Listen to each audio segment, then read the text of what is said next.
All right, guys, on our first episode on House Talk, home of all things house, with your host, Summer. I'm here with a local and upcoming artist, GeeCee. What up, y'all? What up? So I'm really excited to have you here on the show and see what you've been up to, what's going on, and want to just get to know a little bit more about you. All right, sounds good. Let's do it. Okay, so tell me a little bit about yourself, and are you from Tampa? How'd you get here? I feel like we all just kind of Just make it here. Yeah, like roaches. To be honest, I am from Tampa. Born and raised, Tampa, Florida. Oh, really? Yeah, You're born and native. raised. Yeah, I've been here for a long time. I have lived in places like Colorado Springs, as well as LA. I just moved back to Tampa actually last year in April from LA.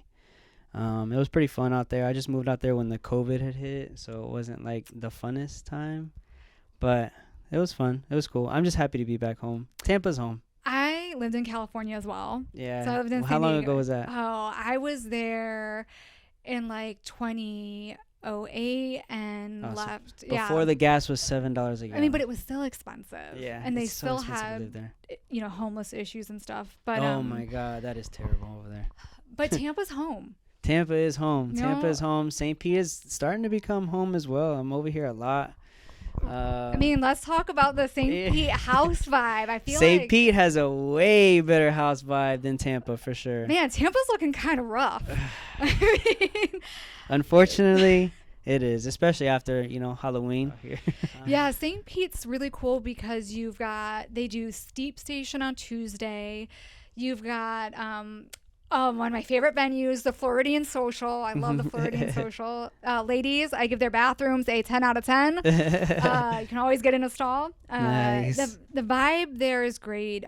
You got Saigon. Love Saigon's a vibe. I mean, come on. Saigon is amazing. Okay. Like, that's probably one of my favorite, if not my favorite place to play at in St. Pete. Yeah, Saigon's a vibe. Yeah, especially on the weekend. Okay, but you know what's like a vibe? What? Is the Exit Bar. Oh, yeah, I've heard. I haven't been there yet. Okay, I haven't been there. Or Goodnight John Boy. Not a good. No, that's like kids. Okay. I heard the place looks great though. I mean, Okay. I heard it's a great looking spot. I've heard some good things about it. I've heard it's a vibe, but I haven't been to there or the Exit Bar. Okay, so the Exit Bar. So for those of you tuning in at home, we are in a really, really small space right now. The Exit Bar feels like a 12 by 12 horse stall. And it's like everybody's packed in like sardines. And it's a vibe out there, but That's tight. it's good. And I haven't been yet. Club 201 does a lot of stuff too on Thursdays. I've played there a couple times. Yeah, that's a small space. And have you been to the Nest? Yep, I played there a couple times too. What's that like? I haven't been there. I like it because they have the brewery right next door. That was awesome. They have some really good beers there. Shout out to what is it called? St. Pete Brewing Company, I believe is what it's called. Shout out to them. Okay. They have some great beers. My man Hoagie works there. And then they also do the late night flights do the pier parties things. Yes. So the piers they definitely pop off with the pop-ups at the pier, man. They pop off. Yeah, the pier's a good spot. I think, and one of us events has been hosting. Yeah. They brought in camel fat. Yeah, they did it at the factory Oh. where we did a Green Velvet. That was awesome. I love the factory. Yes, that venue. Honestly, I'm trying to move Launchpad there. To be honest, the factory is a very great, very very great venue. I loved it. That was my first time there, and seeing all the different like areas that they have. I mean, they have outdoors. They have got the 3 art different gallery. venues inside. So it was awesome. That was a good experience being there. Yeah, I love the factory, and if you guys get a chance to do VIP, I would pay the extra money and do VIP. That's what we did during Halloween, and it was great. And then you did your Green Velvet show there. Yes. Congratulations. Yes, thank you so much. That was such a great night. Shout out to Alliance, Julian, Dave, all them people over there, Amy. They did great. They put on a hell of a show. I mean, obviously, it's Green Velvet. He's gonna do great. But whenever you can pull something together and make it actually, work and see it come to life from nothing to something. That's awesome. So they did a great job. Green Velvet did an amazing job. Shout He out did an Jay. amazing job. Shout out Jay. Shout out me and Mikey. We did a great job too. MNX, that's my dog right there. Okay, Um, so tell us a little bit about MNX. So are you guys like a duo? Are you separate? so MNX is a duo. It's Randy, DJ Explicit, and Mikey, Okay. Michelangelo. They're a duo. Mikey's just been my best friend for many, many, many years. I mean, we go way back to when we were working at a skating rink together in Tampa. So yeah, I've known Mikey for over 10 years. Randy and Mikey have been making music together for a few years now. When I got back from LA, they opened up for Illenium at the Hard Rock show. Oh man, that's a name I And haven't heard in a while. yeah, so when they opened up for him, it was just such a motivation to actually get on my shit and start getting behind the computer and DJing and making more music and stuff, because I had already made music with Mikey a lot of it, for many, many years. He's been making music for just as much as long as I've known him. So just seeing them play on that big stage, it really, motivated me to be next to them and with them. So I'm my own personal entity. They are their own personal entity. But we love doing things together, We collab obviously. a lot. Yeah, for sure. I mean, we weren't going to get many opportunities, so we decided to make our own opportunities. We came up with Launchpad, and we had a bunch of locals come out. Bunch of our friends. We created a dope show. We've had Kyle Kinch came out there one time. Yep. We've had a bunch of people out there, and then finally we linked up with Alliance, and we were able to get headliners now, which is why we only do the Launchpad show once a month. But we've had Daniel Ortby, Omnam was a great show, Sage Armstrong. We have another one locked in on January 12th. So we're going to see, when that drops and the flyer and all that comes out. So stay hoping tuned, for that. folks. Yeah, stay tuned for that for sure. And then the Green Velvet show. Green Velvet was amazing. That was all them, obviously, but I'm really glad that you were able to get that opportunity, because I feel like you have been so great to me, and I find you so motivating. And what I really like about you is you're not afraid to express your highs and your lows. yeah. And you're very vulnerable publicly, like when you're going through it. Yeah. And Because we're all human. We're all human. I mean, nobody's perfect. If you put on that facade of nothing ever goes wrong on social media, then you're just trying to lie to yourself and lie to the world, and that's not good. And I think we're seeing a lot of this, especially there's an influx of people who want to be artists and DJs, and yes. some people, make it look really, really easy. And both you and I know from different sides of the board that it's not easy. Not at all. It's really hard. It's really hard. It costs a lot of money. It costs a lot of time.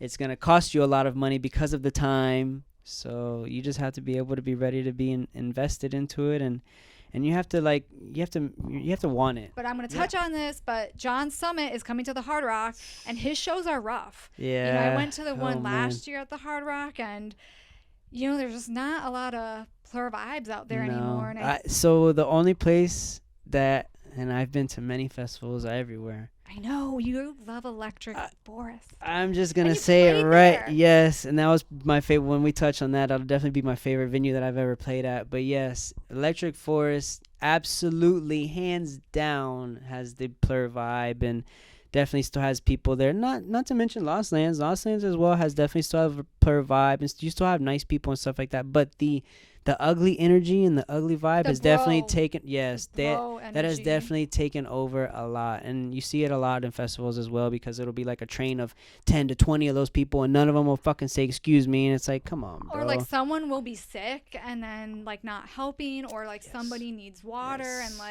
I never turn down someone who needs water. It's we're all help. here, to help. I remember one time there was somebody who needed help in a campsite at Lost Lands, and I ran all the way from the campsite to the medic tent, because they only had one medic tent. Oh, God. All the way in Vendor Village. I had to run all the way to there to go get help, and I went and got him help. Rode the golf cart all the way back to go get him some help. So yeah, you definitely you gotta have good energy, and that's it's gonna be returned. Karma's real, bro. And I've experienced that, bad and good. Both ways, and seeing the good karma and giving good energy and being nice to people has definitely returned. went to El Paso this past weekend, and Yeah. everybody was great. Everybody was so nice, you know. Was so. that trip wild? Because I envisioned all you guys at like the Humble House crew. I'm like, We were all in the same Airbnb. Yeah. We were all chilling together. It was fucking great. Shout out Ketone. Yeah, Ketone. Oh, man, we owe you both a lot if you're Yeah, listening and tuning man. in. Shout out fucking Ketone. He is the man. Love that guy. So shout out Anthony. He killed it. Him and his girl, Volume, Yep. Samantha, they did a great job. As far as like hospitality and everything like that, they got a good Airbnb. Our Airbnb had separate rooms for all of us, pretty much. Nice. We all had bathrooms. Like, we didn't have to share anything, and it was great. You know, it ended up being a lot more comfortable for us. And, of course, we were all up late as hell all night. We went to a couple different places out there. We went to an after-hour spot, the only after-hour spot out there. And that night it happened to be playing Psytrance, I believe. Oh, my God. It was crazy. So Land of the Wooks? No, it was Land of the Wild Wild West for sure. What was Psytrance? But there was no Wooks out there. It was weird. They can't survive out there. Have you been in the Land of the Wooks? Have you wandered upon them? Oh, yeah. Trust me. I've been to Denver a bunch of times. That's where... No, I have been. I've stumbled into the Land of the Wooks, and I'm like, I gotta get the fuck out of here. No, Like- I get along with everybody, man. I get along with everybody. I'm cool with all people. I mean, I see it Wooks everywhere. I mean, Yeah, they're not bad honestly, I camp. people. I a lot of my friends that like I camp with at camping festivals are, you know, they have the Wook tendencies, I guess you could say. But and I still love them. You know, like if they're just, you know, another person. You know, we're all the same people. I actually love talking to those people because they get fucking deep. They get really deep. So It's so interesting, the different like communities, because I'm more of your progressive house, melodic oh house yeah, princess. you don't see those people there. Yeah, so I like a hotel, I like a bathroom, Oh, I like yeah, a no. shower. So We can camp over here. We're all good. I mean, actually, that's all you can do at Forest. I don't think I could survive. Like maybe if it was RV camping. Yeah, they have RVs. I They have could- back Forest as well, which is like a big cabin, Okay. big cabin and stuff like that. So. But you did the actual tent camping. Oh yeah, every time. Wow. I mean, but hey, to each its own. Yeah, it's the experience. Yeah. It's a great fucking experience. And on top of that, all the after hours and everything are right there, like right at your exposure. I They're think right there, literally. When you do RV camping or when you do any of those like VIP campings or upgraded campings or any of that, you're so much further away from the party. Okay. So I mean, yeah, if you want to be quiet, I guess. You know, I think I would agree with you because there's some truth to that, because I have gone to shows and been in general admission and met some of the best people, Yeah. like in GA, just Yeah. like, you know, hanging out. So yeah, I you can definitely meet some great people in GA. There's nothing wrong with GA. No. You know, I'm definitely not a VIP soldier. I'm not a VIP guy all the time. No, I don't need to be VIP at all. And you would say, how long have you been DJing and, you know, becoming an artist? Well, I've been making music with Mikey for a few years. Okay. Me and him. I mean, he's been doing it as long as I've known him. And all on FL Studio as well, so all on one program. So he navigates the hell out of that program. And I've been next to him with him for many, many years, probably since like 2016, 2017. We've been making stuff like trap, electro house, big room house, stuff like that. He's been under a couple different aliases, and I've always been there next to him, and we've always, you know, been next to it, hand in hand, helping each other. Two brains better than one. So, Yeah. I've been with him for a few years, and then I just decided to start, you know, picking up and doing it a couple years ago by myself. I would say probably like a year and a half, 2 years ago. So you're like still new. Yeah, I'm into this. You're freshly, starting your I'm journey. freshly new as well. Like definitely not like brand new, but I did it a little bit different than how most other people do it. Most other people are like, okay, we're just gonna start DJing. Let's start on Serato and let's just start downloading music and figuring out how to transition and make. Like, no, I actually started with production, so I understood song structures and mixing in key, and, you know, making stuff actually transition really well together and making it just sound super smooth. Yeah. As opposed to starting, you know, there's nothing wrong with just downloading a program and starting a DJ and downloading songs and doing it like that. But when you do it with production first, you understand song theory so much better. So I will agree with you on that, because on the vocalist side, yeah, like the producing is hard. Yeah, not easy. And these guys earn their money. Not easy. Yeah, if they know how to do it, like, and I can't say that I'm a professional at DJing or producing, but being able to learn how to navigate the programs and doing it and creating something at the end of the day is very fulfilling. And just me doing it, I can already know how like bigger scale artists feel, do it, and how much they get paid, and they, et cetera, et cetera. So like, let's touch on the pay. And I'm not going to ask you how much you make, but do you think there's this whole, and I'm going to pick on John Summit again, this whole John Summit facade where everybody thinks they're going to be Instagram famous, that drugs and sex sell. And well, sex sells anything, but you won't become. It just depends. I mean, you could be like him. You could be like A-Craze. It all depends. If you make a song and Zed wants to make a remix of it, and he makes a remix of it, and he opens up his set with it, boom, you become A-Craze. If John Summit, links up with Green Velvet, and Green Velvet gives him support, boom, you become John Summit. It is what it is. It's all about being at the right place at the right time. Yeah. So pay really depends on your hype. I mean, if you're selling out tickets and you're selling out venues and shows, then you're gonna want money. Yeah. So John Summit wants money. Tiesto, like people like them, are gonna want money. As far as local artists, there's kind of like a tier of like local artists. Usually, you got like the $50 and like the 150s, and then you got the residents who are like 300 and up. Okay. So that's usually about what the pay is around. Tampa, St. Pete, $300 to $600. And it's not a get rich quick overnight thing. No, and you can't survive off just DJing. No, unless you're playing somewhere different that's paying you top tier money 3 nights a week or 4 nights a week, and there's just not many DJs that are doing that. I mean, there's some that are radio DJs that are for instance, Jamie Ferreira, for example. Let's see who else. I'm trying to see who else. Guys of status are definitely playing 3 or 4 different places and being able to live off of it. So you can definitely do it, but it's not easy. And these guys have been playing here locally for 15 years plus. I think, too, what's so important for listeners and viewers is to understand is it doesn't happen overnight. No. I mean, it takes time. You're going to have crummy sounding stuff. You're going to have good days. You're going to have nights and venues where the sound's going to turn off on you. You're going to have times where nobody's going to show up. You're going to have times where. How do you deal with nobody being there? Yeah, how do you deal with that? I've dealt with that so many times. So playing to an empty house. So I used to do stand up Oh, that's tough. Oh man, like let me tell you, stand up in general is hard, but for a woman, I think it's a little bit worse. But it was always more difficult to do stand up and open mics at an empty venue. Oh yeah. Is it the same? That's the same for entertaining, for sure. I think for any entertainer, I think it's way harder when there's nobody there. But the best way that I can answer that is if there's nobody there, you start playing different vibes. You start just experimenting. And I mean, obviously as DJs, we always read the room.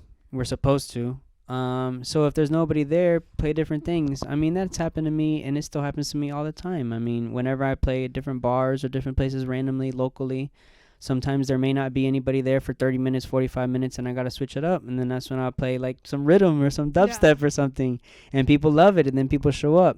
One thing I stay away from that I try not to do whenever it's an empty crowd is playing top 40 or open format stuff. Okay.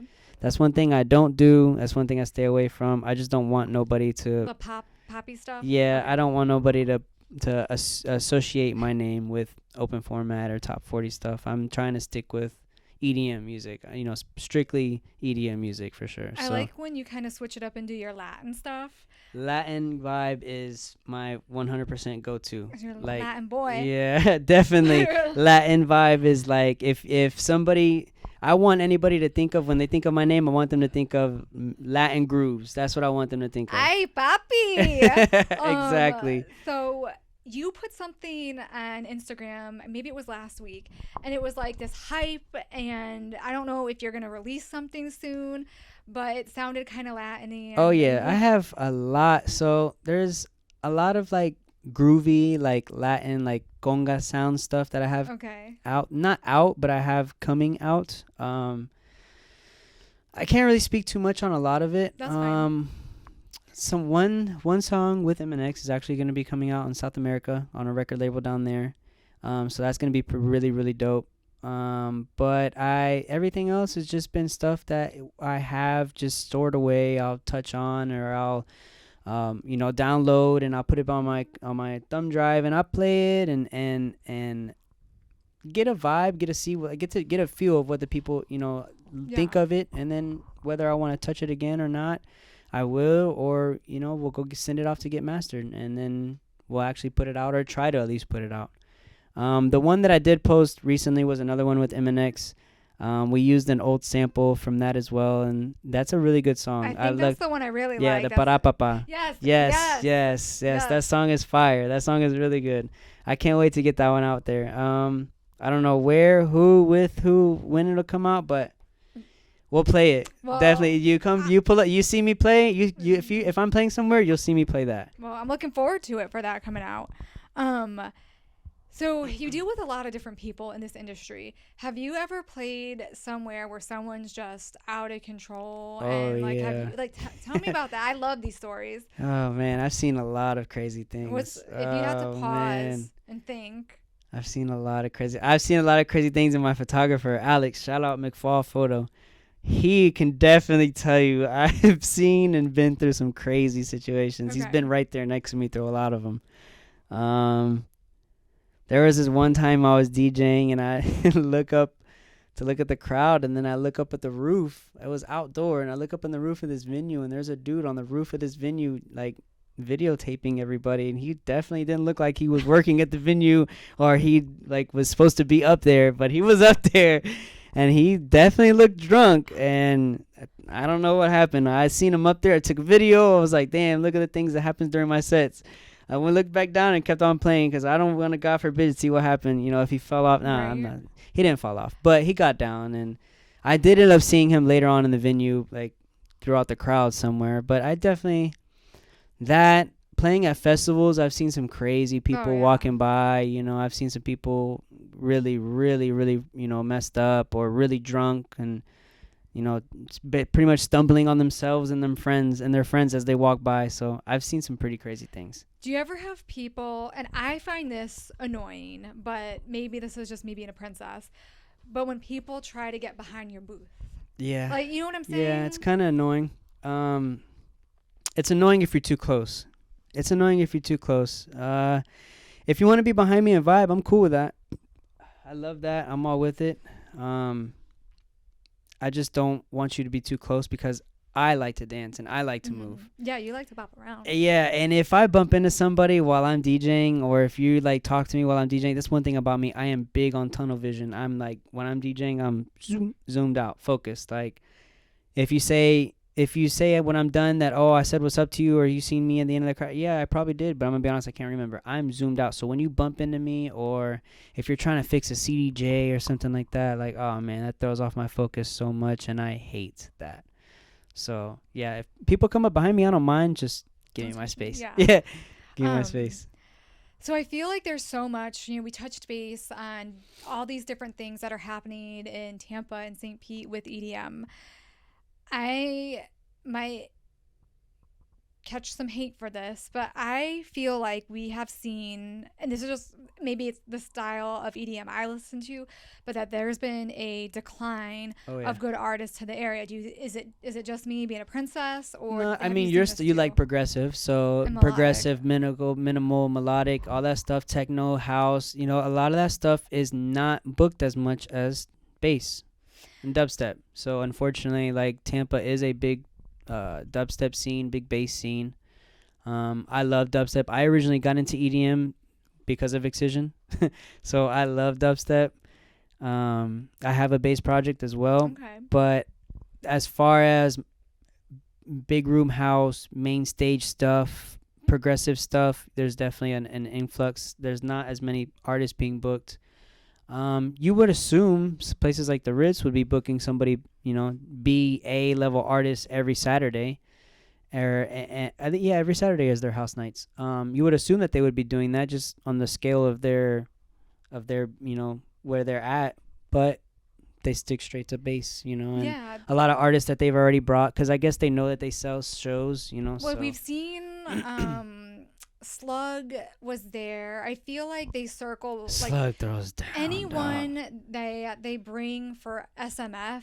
Like you'll see them book the Ritz for like 6 months. Yeah. Usually 9 times out of 10, anybody they bring at SMF has been at the Ritz, like you said, 6 to 8 months prior. I mean, they did bring in Tin Liquor this year, and that was a really good treat for our Arjuna Deep family here in Florida. I mean, there's definitely other promoters out there that are killing it. You know, you got Door, you got One of Us. Yep, Door brought in Camel Fat, which shout out to Door. Yeah, killing it. That was my favorite show of the year. Was your Halloween. Camel Fat. Okay, I've seen Camel Fat so many times, and they never disappoint. That's so awesome. And he brought in Mochak, so that was awesome. They also did the show in Tampa, downtown Tampa. That was sick. And shout out to Dave and Amy over at Alliance. They're bringing in a lot of house artists and a lot of different experimental dubstep, different artists. But once again, it's definitely a lot of bass. As far as just house, it's such a big risk, and it's so hard to get people to take the risk, you know, on booking artists, or, you know, because you got to book artists, you got to get a venue, you got to make sure that you got all the production and sound. It's a lot of money for someone. It's a lot of money to get these guys, and these guys, you know, when they figure out how big the venue is, a lot of their management charges you off their venue, the venue size.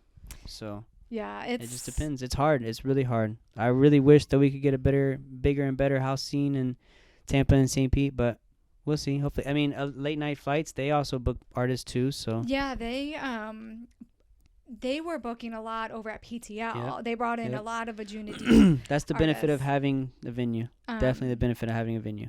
You know, but like you said, it's a gamble and it's a risk, and sometimes you spend a lot of money and you don't break even, and you're upside down. A lot of the time, you really don't break even. Who's one of your favorite artists? I mean, if you could collab with somebody, like, who's your dream artist to work with? Oh, man. That's a good question. That is a great question, because it would definitely, I have like a top 3. Okay, give us your top 3. Paco Osuna, for sure, number 1. Okay. Clooney would be number 2. Number 3. Did Clooney play? Clooney played for WTR, Armature Works. I mean, not for WTR, for Pied Piper at Armature Works. Yeah, Pied Piper's been bringing in. Yeah, they do great. Yeah. They do great, but also once again, they do a lot of dubstep shows and bass shows. Mm-hmm. Hopefully, when the season comes back around, they'll bring more house artists, of course, to the pool. Let's see. So Paco Osuna, Clooney, and of course Michael Bibby for sure. Okay. Michael Bibby to close it out. Okay. Let's see.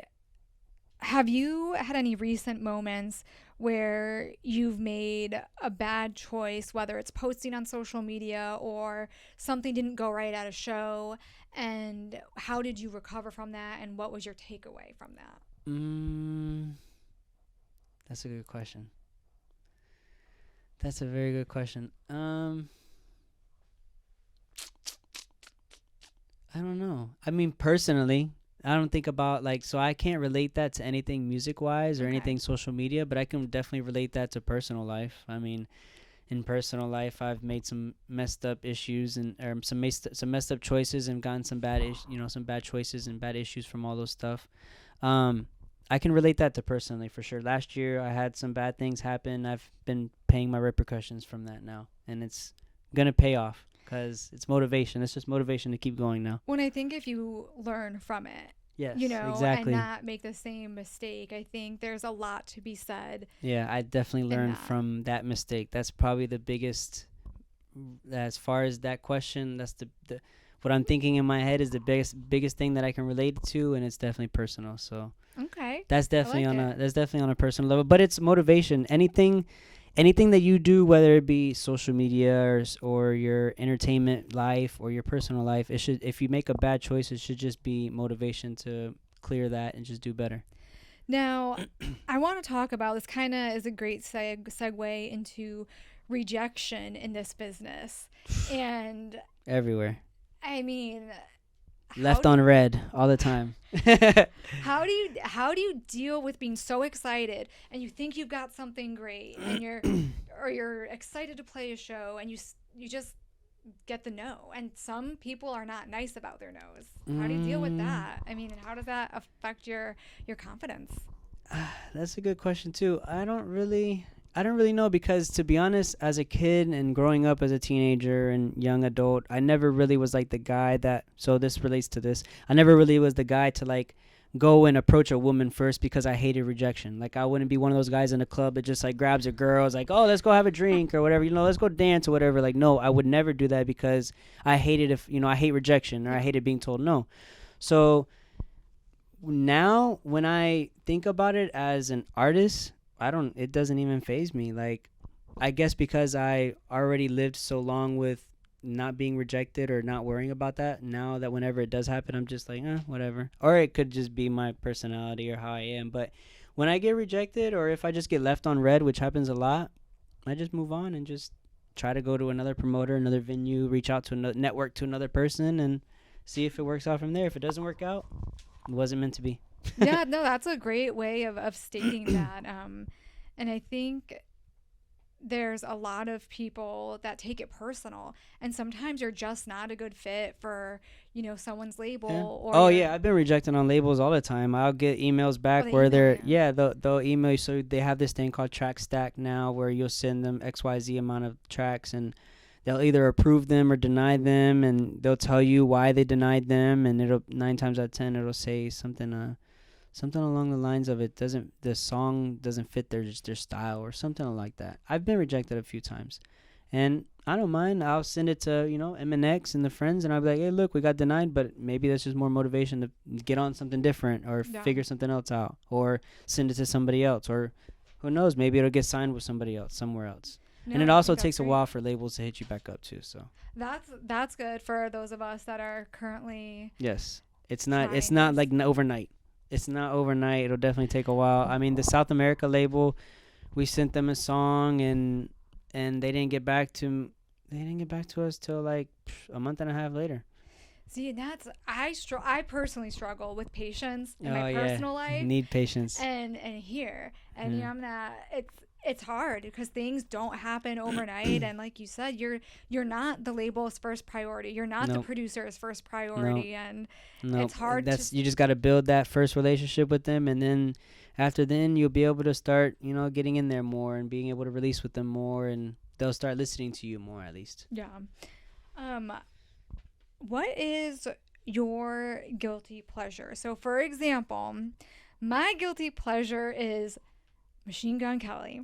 Like I when nobody's around, I love to turn his stuff MGK, on. that's awesome. So that's awesome you mentioned that. My cousin, he used to book a bunch of hip hop artists and do hip hop events. He booked MGK here at the amphitheater before it was all burned down and all that. So yeah, we used to actually do a lot of events there. We used to do all of our events there actually. Remember they had the bass wall? Yes. Oh, they remember that And the baseball? circle, the spinning floor. Yes. The spinning dance And floor. I Yes, they remember have people that. would get sick and throw up on that. Yes, It was the spinning- it was disgusting. The spinning. We've done a bunch of events there. Neon Extreme was a really good show that we used to do. We used to like buy 100,000 to 150,000 glow sticks, and we used to throw them off the stage. That was a big EDM show that we used to do back in the day. That was with Doko. Remember Shepherds? Yeah, Shepherds Shepherds was was popping. So yeah, no. Yeah, your guilty MGK, pleasure. my guilty pleasure would definitely probably be, as far as an artist, everybody assumes house music, but dubstep. That's my guilty pleasure. Like when people see me pull up the TK Lounge for a rhythm show and like I'm backstage like chilling and I'm like dancing and enjoying it, people are like, "Wait, what the fuck? Like, are you sure you're in the right place?" Everybody always like, "Are you in the right place? Are you sure you're okay?" And I'm like, "Yeah, I love dubstep. Like I love rhythm." Originally, I got into EDM music through dubstep, so I would say that like my guilty pleasure is bass music, just because people assume house music is like my one thing, which I love house music. It's where my heart lays as far as producing and DJing, but my guilty pleasure is definitely dubstep. Take me out to a rhythm show and you got my heart. Anything else you'd like to tell our viewers and people who are tuning in? Stay consistent. If you're a DJ, you're an artist, if you're anything out there, you're creative. If you're anybody creative trying to be a creator, stay consistent, stay busy, just keep doing things. And if you're just a regular person just out here enjoying life, just keep having that glass half full mentality. Glass half full mentality will get you through a lot of things. I know it's a lot easier said than done. Yeah. But when you can change your mentality on things, you can definitely change your life. Where can we all find you? I mean, do you have any upcoming shows? You got a Spotify? Where can the viewer? We're gonna put this in the link too. So Spotify is GeeCee, GeeCee. Same thing with Instagram. Same thing with SoundCloud. Shows. I'm actually in St. Pete coming up at Where's Jubes, which is a bar over right next to Saigon. I'm there on the 23rd. I'm also there for New Year's Eve. So that'll be fun. What's going on for New Year's? There's a lot of things going on. There's a lot of events going on. Do you have like the scoop? Because we know Marshmallow's coming. Boogie T's over there at the Ritz as well. We know James Hype is coming December 30th. That's it. He's good. I've seen him before. Yeah, that's really it. If you want something big and massive, that's really it. Nobody else is doing anything else, unfortunately. It looks like Orlando, you could drive all the way over there and go do some things. They got RL Grime and a couple other things over there. I think they have Chus and Chabellos and a couple other house artists that are in Orlando. But yeah, as far as New Year's Eve, we're kind of fucked. Yeah, we're kind of fucked. We didn't get no house music on New Year's Eve here. I know. Or I mean, if anyone wants to drive to Miami or take the Brightline train or the Amtrak, you can always catch some house music in Miami and have fun in Miami for sure. That, by the way, that's my main goal in 2024 is to open and play in a big event or venue in 2024 in Miami. That's my main goal. That's my biggest dream. I think that's a great goal to have for 2024, and I think you're well within reach. I mean, absolutely. you're I'm gonna make it happen. I'm gonna fucking make it happen for sure. Everybody has already said they can see me playing at Space. I'm gonna be playing at Space very, very soon for sure. I will make it happen. If I say I'm gonna make it happen, I'm gonna make it happen. So. All right. Well, I can't wait to see this. And I can't wait to see that flyer. I'm with my excited name on for it. you. I want to thank you so much for being our first guest and coming out and doing this. I had a lot of fun tonight. Hell yeah, it was awesome. So our next episode, folks, is Can You Find Love in the Club? Stay tuned.